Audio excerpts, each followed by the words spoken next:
प्रयागराज महाकुंभ के इस पवित्र अवसर पर, इस पवित्र महायोजन के लिए विभिन्न स्रोतों से, विभिन्न रास्तों से सरकार को लगभग 7,500 करोड़ का निवेश प्राप्त हुआ।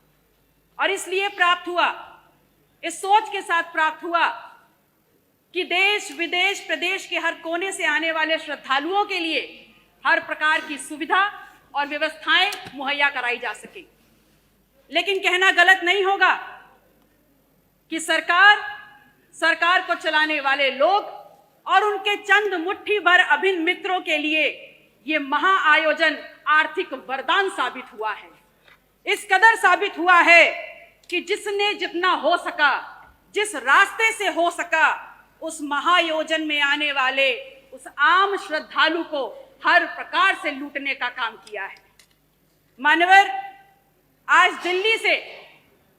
दिल्ली से अमेरिका जाना सस्ता हो गया है।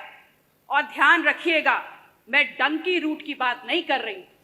आज दिल्ली से अमेरिका जाना सस्ता हो गया है, लेकिन दिल्ली से प्रयागराज जाने की कीमतें आसमान छू रही है।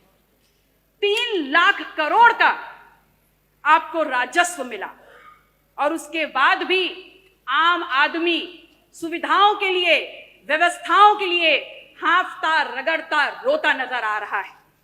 मान्यवर, सामाजिक और धार्मिक आयोजन में सरकार ने अपनी तरफ से व्यवस्था की गारंटी ली थी, तो आज सरकार को सामने आकर के इस बात को स्वीकारना होगा कि आप ठीक व्यवस्थाएं दे नहीं पाए।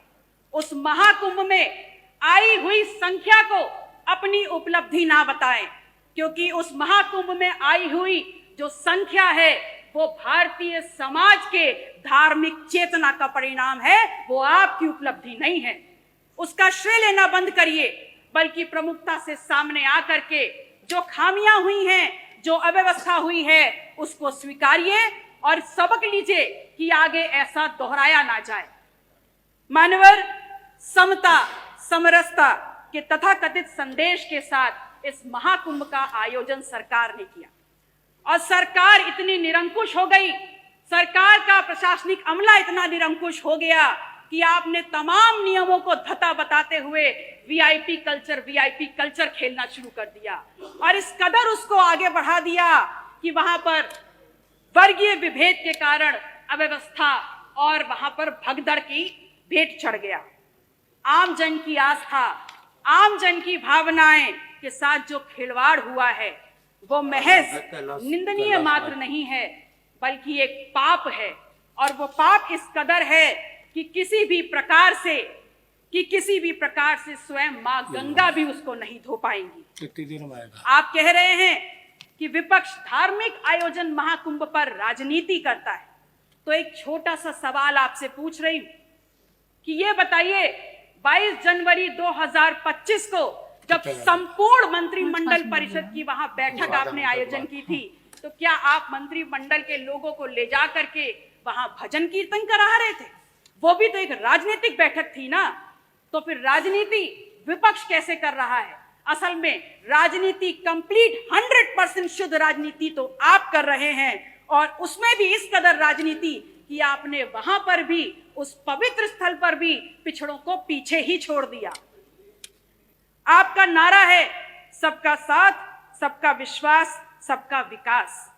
तो अगर बात विकास की है, अगर बात विश्वास की है, तो फिर ये बताइए कहां है विकास, कहां है सबका साथ और कहां है विश्वास?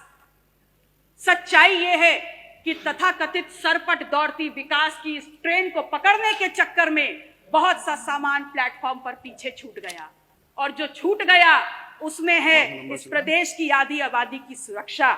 जो प्लेटफॉर्म पर छूट गया वो है नौजवानों की नौकरी का सपना, और जो पीछे छूट गया उसमें है शब्दों की मर्यादा और हमारा अदब। शायद इसीलिए उस दिन सदन में जब विपक्ष के द्वारा विधानसभा की कार्रवाई में उर्दू को सम्मिलित करने की बात की गई, तो यहाँ पर अशोभनीय और असंसदीय भाषा का प्रयोग किया गया।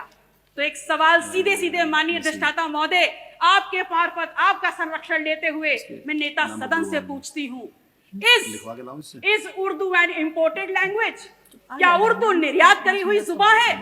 और या फिर क्या ऐसा है कि जब मुगल घोड़े से भारत में आए तो अपने पीछे उर्दू को बैठा करके लाए। विधायक जी, ऐसा तो 5 नहीं है मिनट ना? 5 मिनट हो गया। धन्यवाद। माननीय अध्यक्ष जी, धन्यवाद। माननीय अध्यक्ष जी, मैं सिर्फ इतना कहना चाहती हूँ कि महामहिम राज्यपाल ने हालांकि थोड़ा ही भाषण पढ़ा, पर मैंने देखा हर छोर पर भारत प्रथम स्तर पर है। बड़ी प्रसन्नता हुई और अगले ही पल ये भी समझ में आ गया कि माननीय राज्यपाल महोदय की क्या गलती है। वो तो बहुत दूर से आई हैं। असल में उनको जो झूठा सच्चा लिख के दे दिया गया, उन्होंने पढ़ने का काम किया। अगर सच्चाई समझना चाहते हैं तो समझ लीजिए कि NCW के 2024 के आंकड़ों में उत्तर प्रदेश यदि फर्स्ट है तो महिला के ऊपर और अपराधों में फर्स्ट है। अगर फर्स्ट है तो बाल यौन शोषण के मामलों में फर्स्ट है। कल प्रदेश के मुखिया जब सदन में बात कर रहे थे तो कुंभ में हुई दुर्घटना पर षड्यंत्र की उन्होंने एक तरफ इशारा किया। उन्होंने बताया कि खिलाफ साजिश हो रही है उनकी सरकार के और उनके खिलाफ। तो ये सवाल सिर्फ उनका नहीं है, पूरे विधायक जी धन्यवाद।